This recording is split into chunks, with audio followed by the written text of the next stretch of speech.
les jeunes souffrent. Ils ne savent plus quoi faire pour leur avenir. Dépassés qu'ils sont devenus, soliloques à la rue comme de fous. Aujourd'hui, 90% de jeunes vivent du pari-foot. Winner, un jeu de 6 et carte en bon.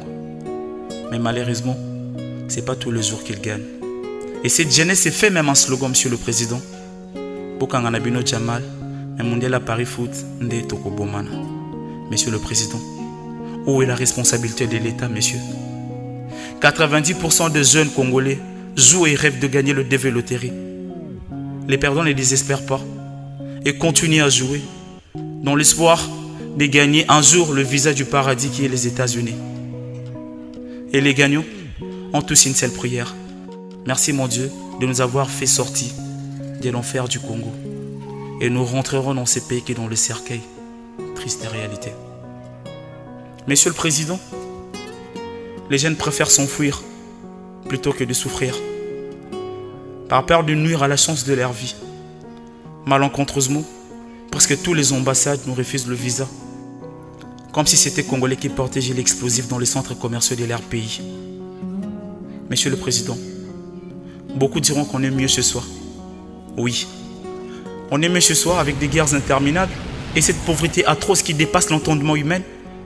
On est mieux ce soir dans ces pays où les populations attendent la pluie pour puiser de l'eau, soit acheter de l'eau de forage pendant que la régie des eaux existe. On est mieux ce soir dans ces pays où la régie des eaux a démissionné complètement de son vrai sens des responsabilités. 1 mois, 2 mois sans eau, ou même pas une goutte toujours. Mais ces dernières, tout ce qu'elle sait faire, c'est de nous déposer des factures fantaisistes pendant qu'elle est incapable de nous fournir de l'eau. Fatih, on est mieux ce soir dans ces pays où on ne peut pas vivre un jour entier sans coupure de courant. On est mieux ce soir avec des politiciens qui servent des individus à la place de servir le peuple. Monsieur le Président, la Bible dit, contentez-vous de ce que vous avez. Oui, mais qu'est-ce qu'il a ton peuple? Le peu que peut avoir ton peuple, c'est vivre avec moins de 1 dollar, soit au seuil de la pauvreté. C'est ça être mieux ce soir. Dans ces pays où il n'y a pas d'opportunité pour les jeunes, et nos diplômes ne servent à rien d'autre qu'à faire plaisir à la famille et prouver les gens du quartier qu'on est passé sur les bancs de l'université. On est mieux ce soir. Dans ces pays où tu vas pour chercher du travail, on te pose la question de savoir si tu venais de la part de qui.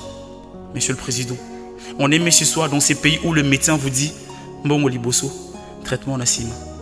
Les dollars ne fait que prendre son envol. 60 ans après l'indépendance, nous vivons sans carte d'identité et toujours avec la politique de la main tendue. 60 ans après l'indépendance, nous importons le gui. La population a zodé Falipa.